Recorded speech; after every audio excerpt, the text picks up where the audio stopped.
Hello and welcome to this next episode in the series where we're checking out submissions to the Dungeoncrawler Game Jam of 2024. And this time we will have a look at Adventure McGee and the Dungeon of Lost Keys by Whullum, Cecilia, Daniel Finch Music, High Junior, Joshua Woods, and Code Monk. So quite a few people working on this one. And yeah, with this jam you could choose one or more out of four different themes, and you could explain how you implemented this theme.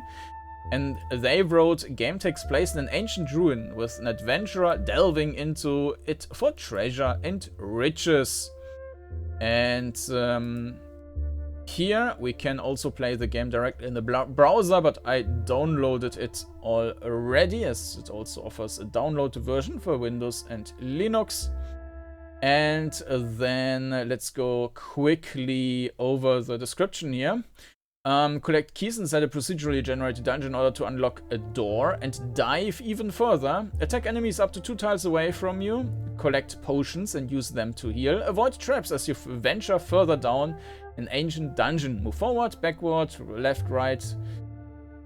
This one is actually using the strafe on Q and E, which is not super common, so I will mix these up.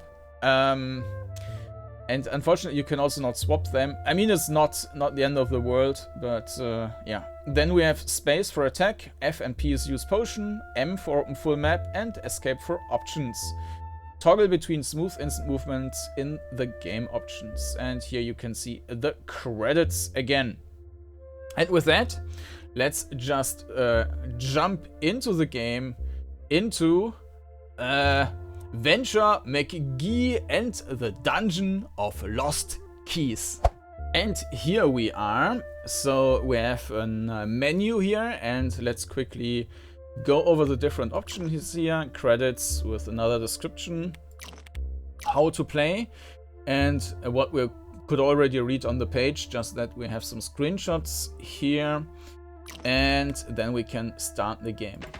I did already play through the game once, but so this will not be my very initial impression, but I will let you know what I think about things here.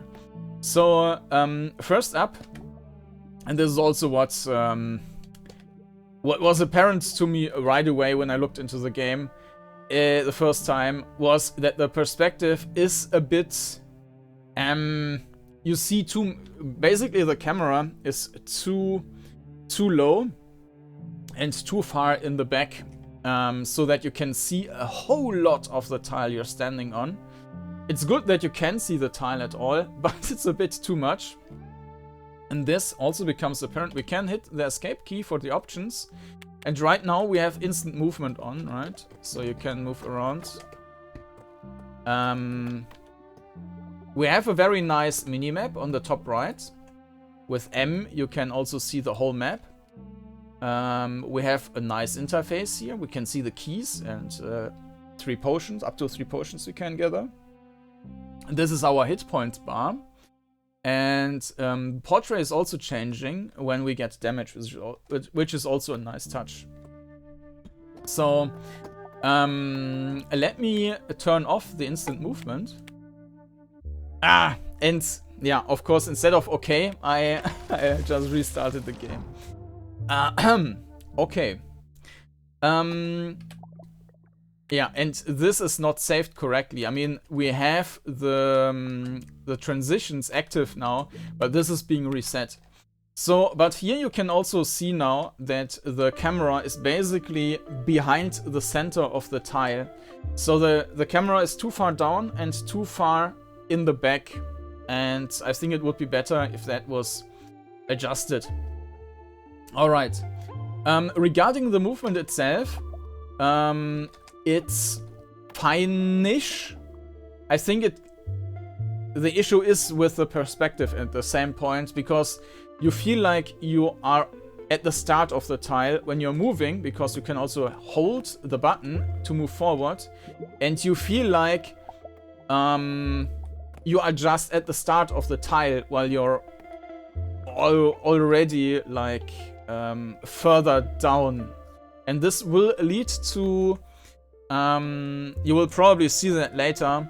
I will run too far, like if I want to stop there and I run one tile too far, and I might end up in the lava, which is not optimal. And I think that's a combination of the perspective in combination with the movement. In general, it's a nice thing that the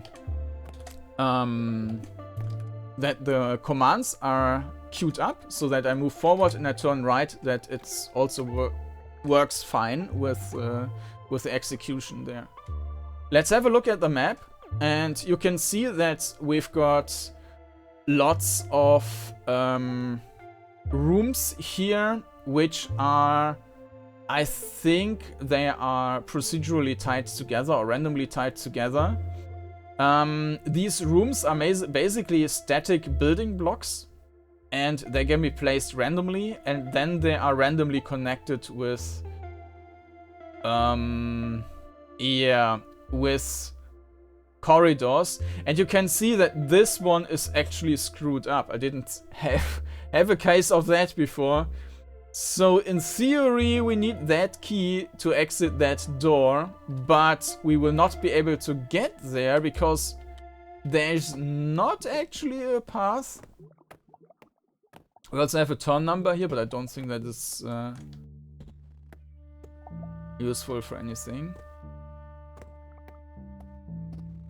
It's also a bit weird that we see everything from the start.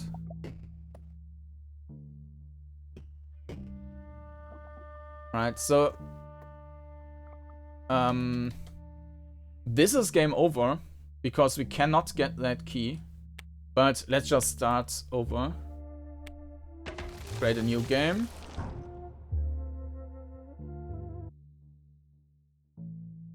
And now we can reach that key, and we can also go to that door, which is the exit. Alright, so let's first take these healing potions. It's nice that we also have some sound effects. So the graphics are nice, I think. Also some nice lighting. The music is nice. And here we have some enemies in that room. Do we actually need to kill them? Yes, we do. And we see some, I think these are like vision ranges or attack ranges or something like that. And we can... we can attack two tiles away. But this is also a bit problematic with the perspective. Because you would assume, I mean, this looks super far away. And because we are also on the back of the tile we are standing on, it really looks, I mean, the perception of how far away the enemy is a bit, it's a bit off. It might be better if you're closer, but I think, I'm not sure if it was intended that way. But with the vision of these enemies, you can see that this is, I mean, we are around the corner there. But we can run around here and nothing will happen. Because that enemy... maybe not. Oh! We don't even need to attack in that direction. That's weird. Okay, now you saw what I meant. I actually wanted to take the path left, but it's I just ran past. That was not my intention. We can drink. Bloop, bloop, bloop. Nice. And So we need to go there.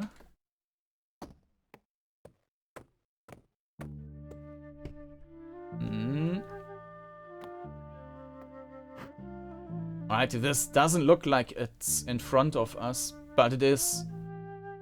I mean, it's not. It's 2 tiles away, but we can already hit it.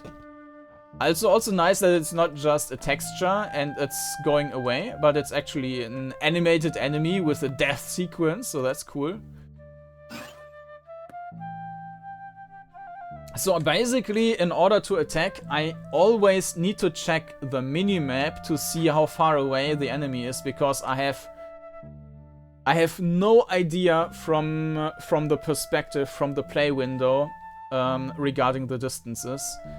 And 2 tiles away, I think if it was 1 tile away, I would still be able to say, okay, that's the one.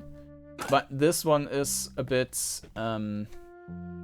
too much. Alright, this looks basically the same.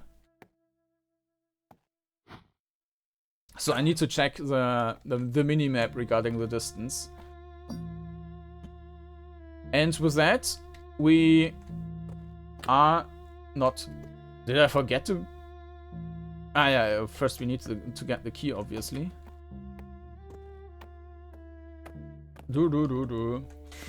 I'm not quite sure what the intention was with the viewing angles. I think it could have been quite interesting if it was more like fleshed out. I mean, they see me. I'm attack the wall now. Nothing happened. Yeah, and it is basically shooting.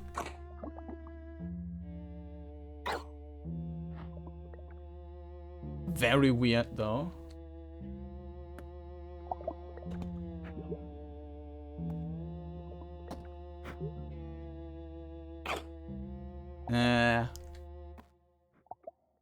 So if it was more yeah, let's say fleshed out, or we would receive more damage, I think this could have been a nice puzzle element, so that you need to check that you keep out of range or kill them as long as they are not seeing you, and find the right paths between them. But the way it is, it doesn't really feel like there is much of a purpose with the viewing angles.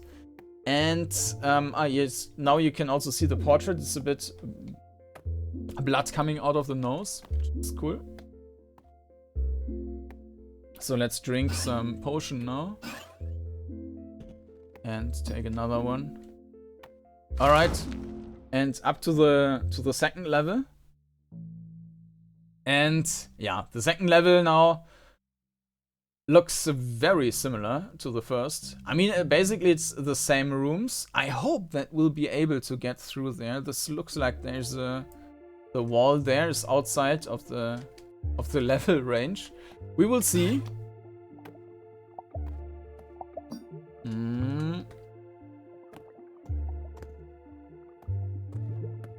Alright. Let's first get the key.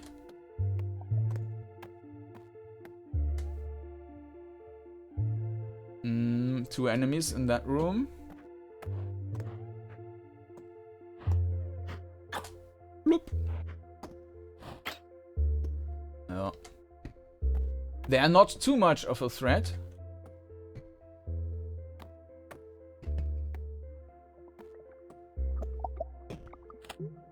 Alright.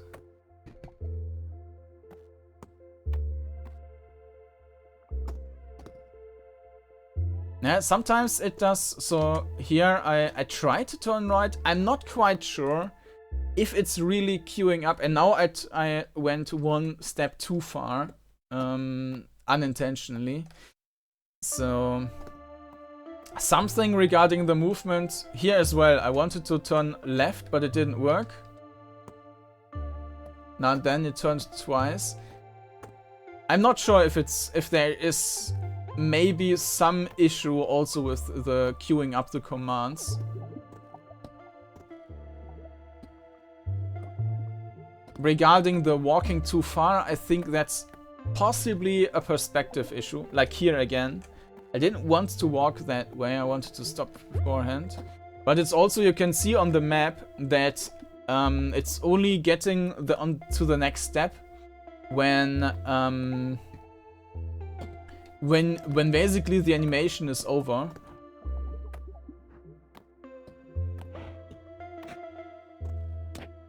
So yeah, it might actually be better to just ignore enemies. Well, it depends on the angle and so on.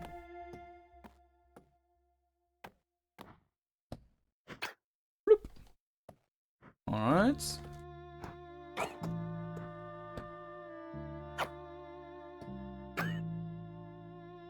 Now let's drink some potions. And to the next level. Now we are in level 3. And it looks very familiar. Let's get the key again.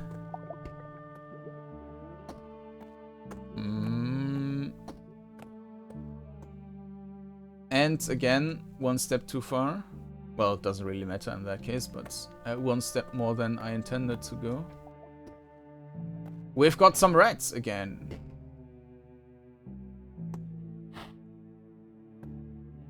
Oop. Oops. Okay.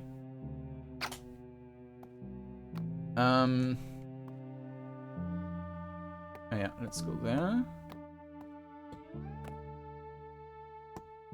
There I also intended to turn, but it didn't accept my turn input. Not quite sure. Here again. Now it worked. Maybe it is combined with... I've gotten... Yeah, okay. It might be related to holding down the key to move forward and then turning, that something is not queuing up correctly then. Okay, let's drink a bit.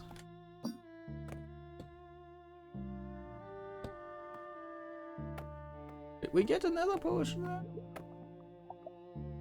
Here again, turning didn't work. I went one step too far.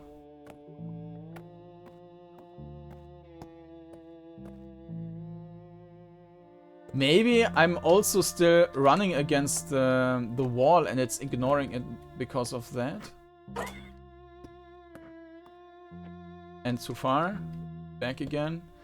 I mean, you can avoid that basically by removing the... So this is a bug. Now I activate it again. So now you have deactivated the smooth movement. And of course, now you don't have the issue anymore with moving too far or so. Because now everything is instant. Nothing is queued up. Or not necessary to queue up. So generally, I think this is more pleasant to play in. But there are some long corridors, so you can't hold the button anymore. But you don't make any mistakes in that regard anymore. Still, the perspective might still a bit misleading.